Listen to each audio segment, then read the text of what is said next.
Hey guys, it's Christina. Today we're going to go over the 5 things you must look for before choosing a TEFL course. Number 1 is the course length. A good TEFL course should be at least 120 hours long. This is the industry standard, which is recognized worldwide by most companies. So don't be fooled by less than 120-hour courses out there because you might just be wasting your money. Now, there are companies that might require more than 120 hours, so you might want to invest into a 150 or a 170-hour long course.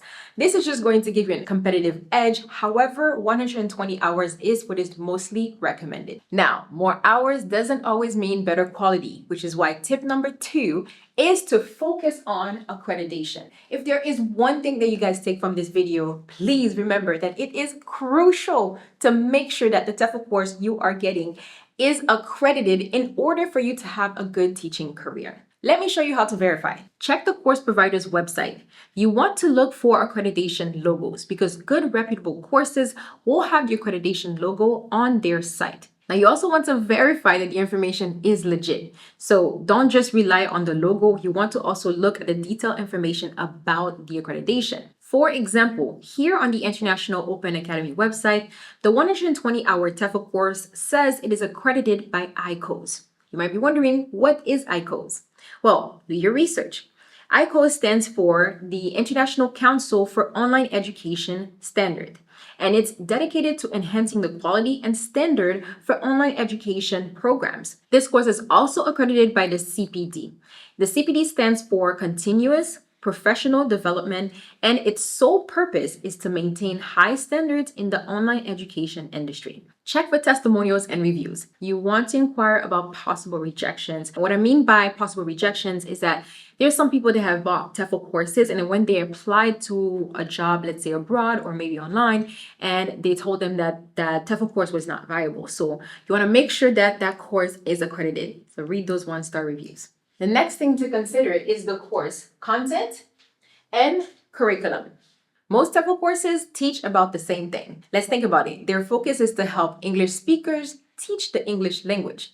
Therefore, their lessons should be about the same. Look for courses that will teach you lesson planning, classroom management, reading, writing, speaking, and also grammar and vocabulary. This is the standard, so if you do not see that in the course content or curriculum, do not purchase it. Let's look at the teaching practices next. There are generally 2 types of TEFL courses, either in-person or online. Now, an in-person TEFL course is a full immersive experience. This means that you will learn how to teach in a classroom, you will meet with fellow teachers, you might even shadow or even teach your own class. This is ideal for anyone who wants to teach abroad because there's nothing like hands-on experience. But if you're like me and you want to have the freedom to travel and teach at the same time, then an online TEFL course might be the best option for you. Some of the advantages of an online TEFL course is that you can go through the curriculum on your own time, which means that it allows you to fit the certificate into your busy schedule. Now, this last one is the biggest because it has to do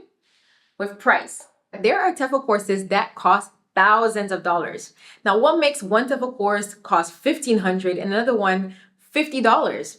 Let's break it down. We already know an online course is going to cost less than an in-person program. I mean, they have to factor in rent, maybe staff, materials, electricity, and so on. Whereas an online course doesn't have these expenses, maybe a website and hosting and maybe some fees.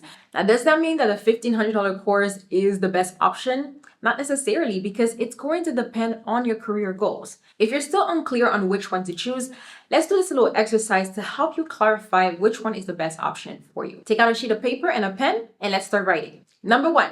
Where do you see yourself teaching after you complete your TEFL certificate? Do you have a specific country or an environment that you prefer? Number 2. Do you prefer structured learning with a face-to-face interaction? Or are you self-motivated and comfortable with online learning? Write that down. Number 3. How much time can you dedicate to a TEFL course? Do you have a flexible schedule, or are you balancing work and life or school at the same time? Number 4. What is your budget for this course? Consider tuition fees, travel expenses, or even accommodation if you're thinking of going abroad to do an in-person course. And number 5, do you have any previous teaching or classroom experience? This can influence your preference whether going with online or in person. Now, if you answer these questions truly, you should be able to determine which type of TEFL course is the right fit for you. But if you still have questions about TEFL courses, then make sure you watch this video next.